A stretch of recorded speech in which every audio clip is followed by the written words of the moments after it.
الرحمن الرحيم. أعزائي المشاهدين في كل مكان، السلام عليكم ورحمة الله وبركاته. برنامج قضايا مصرية بقناة الحياة الإقليمية لايف بنحييكم. النهاردة عندي مشكلة قوية. المشكلة دي في عزبة الكوم، مركز ومدينة سيد سالم، محافظة كفر الشيخ. هنتعرف على صاحب المشكلة وهيقول لنا تفاصيل المشكلة.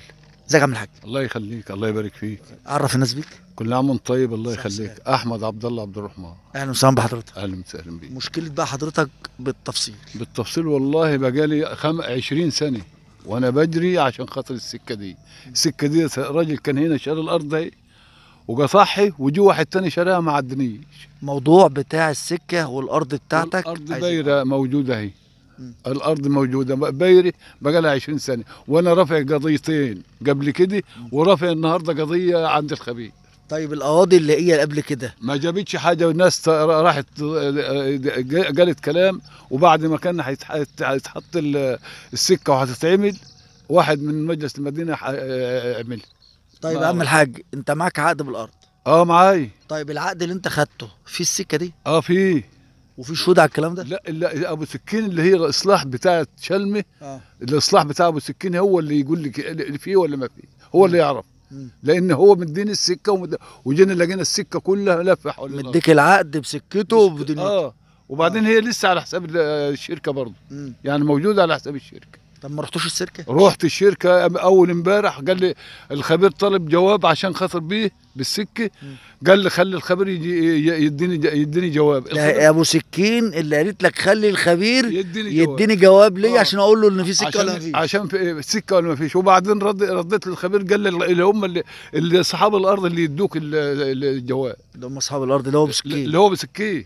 ابو سكين الرئيس. انا رحت للرئيس هناك وقال لي ما فيش جوابات من عندنا. وقبل كده جبت جواب على طريق مش انت بتدفع الارض دي هناك؟ ده في لها. طب منع يديك جواب ليه؟ ها؟ منع يديك جواب ليه؟ عشان السكه دي ومعايا بطاقته ومعايا كل حاجه. العقد بتاعه ومعايا كل حاجه معايا. يبقى المشكله دلوقتي عند ابو سكين. عند ابو سكين وهنا. هنا قاطعين السكه. عند ابو سكين، اصل ده قطع السكه معاك عافيه. ايوه ماشي. أيوة. المفروض ابو سكين يديك جواب ان في سكه للارض دي. طبعا. من المتسبب بقى يعني انت لولا السكه كنت زرعت ارض. كان زمانها فيها زراعه. ده بقى لها 20 سنه وانا رحت هناك وقلت لهم الكلام ده، وشكيت في المحكمه هنا في سيساري وفي مجلس المدينه ومجلس المحل. ما حدش رضي لي باي حاجه. طبعا انا مش ما فيش حد من الناس دي نزل يعمل لك معاينات على الارض دي؟ الجمعيه عملت معاينتين 3. الجمعيه الزراعيه. الجمعيه الزراعيه تبع لايه؟ تبع الخوالد القبليه. تبع ابو سكين برضه. تبع ابو سكين. طب بتاع الجمعيه لك ايه؟ قال لي السكه هيت وعمل لي جواب محضر تبوير للارض عشان اطول السكه ومش طايل برضه. طب المحضر التبوير سيبت لك فيه السكه؟ ما هو يعني اللي بتاع الجمعيه قال لك انت ليك سكه؟ ما هو السكه موجوده. هو ما ينهاش يقول السكه هيجي يسارك مع الناس. هو الناس قالت مالكش سكه وخلاص وبالعافيه كده. طبعا انا ما نهتش اتعارك مع الناس لان بيحصل قتل وبتاع. ما خفت على المولد دي. يعني خفت على عيالك؟ أيوة. قلت الارض تبور. أيوة. احسن ما العيال تضيع. والعيال بتشتغل في ارض العالم. والله بيشتغلوا في ارض العالم واخدين ارض شركه وبيجروا في ارض العالم. وارض موجوده هي محطوطه في البيري، مش عارف خش لها خالص، لا بعجرار ولا بعربيه ولا باي حاجه. الميه موجوده فيه، الصرف فيها وبدفع لها كل سنه بتاع الصرف وبتاع التطوير وبتاع كل حاجه. الصرف الصحي موجود فيها، الصرف المطور. الري المطور. الري المطور فيه. وبدفع لها كل حاجه. يعني الارض دي والجمعيه برضه بيجوا يفحتوا المصارف وبيعملوا بدفع فيه. الارض دي يا عم الحاج واصلها الميه بس مش واصلها السك. مش واصلها السك. عشان لو الزراعه جات عشان انقل زراعتي اطلع بيها او احرث مش عارف اوصل. مش عارف اروح ليها خالص. مش عارف اخش لها. والناس اللي هنا بيقول لا ما تعديش. وانا هعمل ايه؟ ما عنديش مقدره ان انا اتعارك معاه. وانت عايز تزرع ارضك؟ وعايز ازرعها الصبح مش النهارده. طب انت عايز تزرعها ولا تبنيها؟ لا ازرعها. ده انا عايز العيال بيقول لك بيتاجروا في ارض العالم. يعني انت عايز ده مشروع عيالك وقوت عيالك طبعا ومصدر رزقك. الارض دي اللي انت اتبارت بسبب السكه. فدانين ونص هم ياكلوا عيله بحال. احنا مش عارفين نزرعها. ما فيش حد راضي يعديني بالسكه. طلبك ايه؟ طالب عايز سكه وخلاص. هو الطالب ايه؟ انا عايز اعدي سكتي وخلاص. عم الحاج احمد طلبه بسيط وصغير، طلبه مصدر رزق عياله ومصدر رزقه وقوت عياله، بدل عياله ما تقعد هتشتغل عند فلان ولا علان، ارضهم هو فدانين، فدان ونص والله. فدانين ونص. فدانين ونص يعيشوا كام اسره يا جماعه؟ وليه حرام الارض دي تبور بسبب سكه؟ يعني انا عندي الميه وعندي الصرف وعندي وتيجي السكه هي طب ما هو لو ما فيش سكه اللي هروح فين؟ لو ما فيش سكه هروح فين؟ هل زراعتي هوديها ازاي؟ هجيب جرار يحرث ازاي؟ هجيب عربيه تحرث ازاي؟ هنزل لا مؤاخذه الحماره بتاعتي تعمل ايه؟ بهايمي هوديها فين؟ احنا واقفين مع عم الحاج احمد وهنتابعكم برضو دلوقتي، هننزل نشوف الارض ونشوف السكه معاكم. طلب عم احمد بسيط، طلبه بسيط، عيالي بدل ما تتغرب او تطلع تشتغل عند فلان ولا علان، ارضهم فدانين ونص، ينزلوا يشتغلوا في ارضهم. ناس تقول لي كتير انت بتبقى متحمل في بعض اللقاءات بتاعتك على على الناس اللي هو ضد. انا مش متحمل والله. انا لما بشوف الارض الزراعيه بالذات بالطريقه دي انا بيجي لي احباط، لان انا النهارده اما بلاقي ناس بتبني في الارض الزراعيه، وعم الحاج احمد ما بورش ارضه عشان يبني فيها، ده عايز يزرعها عشان عياله تاكل، عايز يزرعها عشان اطلع منها رز، عايز يزرعها عشان اطلع منها غله، عايز يزرعها عشان اطلع مصدر رزق، اشغل كام شاب في الارض دي. ما تجيش النهارده تقول لي مالكش سكه. مفيش بيت ملوش سكه، مفيش ارض ملهاش سكه، مفيش اي مكان ملوش سكه. احنا هنقف مع عم الحاج احمد وهنساند معاه لحد الارض دي ما نشوف لها هي لها سكه ولا ملهاش. لحد الارض دي اما نشوف ملهاش سكه ولا ملهاش. هنطلع دلوقتي ونوريكم الارض. السكه اللي الحاج احمد بيقول عليها دي يا حاج احمد، السكه دي الترعه ديت مصرف. مصرف. السكه بقى طالعه منين؟ طالعه لغايه المصرف ده هو، وكانت يعني طالعه من على الشجر داخله كده، جراحه كده، وطالعه لحد الخلي برضه، وطالعه لحد الخل، لحد برضه لحد كده كده. ماشي، الارض كده. تمام. دي السكه دي اصلا سكه. سكه ماشي معاك كده اهو. تمام. سكه بتاعتي انا زي ما هي. يعني دي السكه.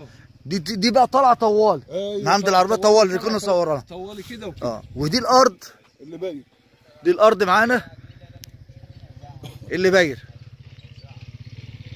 دي كلها الارض اللي باير. تمام. دول 2 فدانين ونص. فدانين ونص. دي السكه زي ما انت، زي ما هي ماشيه. زي ما هي ماشيه. زي ما احنا شايفين دلوقتي. حرام ان ارض زي دي في ناس كتير بتبني الاراضي الزراعيه ومش عامله حساب للارض الزراعيه.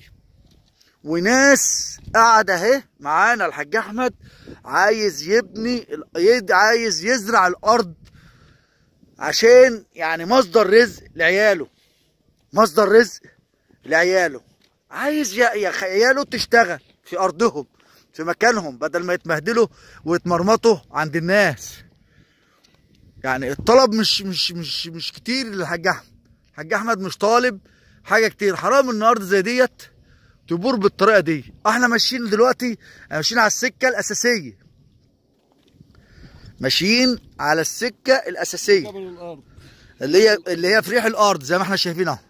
دي السكه المفروض تطلع طوال زي الحاج احمد ما بيقول، وزي ما طلب الحاج احمد مننا ان احنا نصور الحاجات دي، لان في قواضي وفي حاجات الراجل يعني بيتكلم شاري جيرانه وشاري ناسه وشاري حبايبه، وعايزين حاجات تعدي يعني بالحسنى.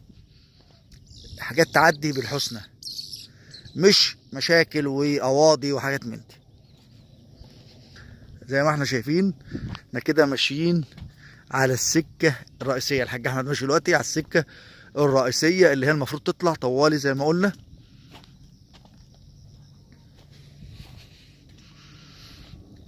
والله يا جماعه يعني انا يحزنني اما الاقي الارض الزراعيه يعني بالطريقه دي. دي السكه اهي، دي السكه البايره، دي السكه الرئيسيه اهي في بين الاراضي وبعضها. دي السكه دي طالعه طوالي، طلع طوالي بس من قدام بقى ضيقه. اه ضيقت من قدام. دي السكه الاساسيه اللي هي دي اللي هي طالعه كده. وده المصرف اللي احنا كنا واقفين عنده. ده المصرف اللي كنا واقفين عنده. اي السكه هم عايزين يعملوها بين الدرعين وبعض يعملوها. يعني بين الدرعين وبعض يعملوها هم. المهم ان انا عايز سكه بس. طب هم موافقين ان هم يعملوها بالدرعين وبعض؟ هم عاملين هنا هم. يعني هم عايزين زي دي كده. اي تمام. يعني دول برضو تبعهم. ايوه ما دي تبعنا. هي عايزه تلحق الخلا كده. بس المكنه بقى هناك الجماعه اللي قبل المكنه دول مش راضيين يعدوا السكه خالص. قال لك مش معدين السكه الا لما تعدي من هنا للخلا. يعني دولت واقفين عشان دول دول واقفين ودول واقفين. دول واقفين ودول واقفين. والارض الزراعيه الضحيه. هنعمل وعم احمد الضحيه. طبعا ما هعمل ايه؟ ده ان شاء الله. هذا الدروان ده. الميه اهي. ايوه الميه هنا.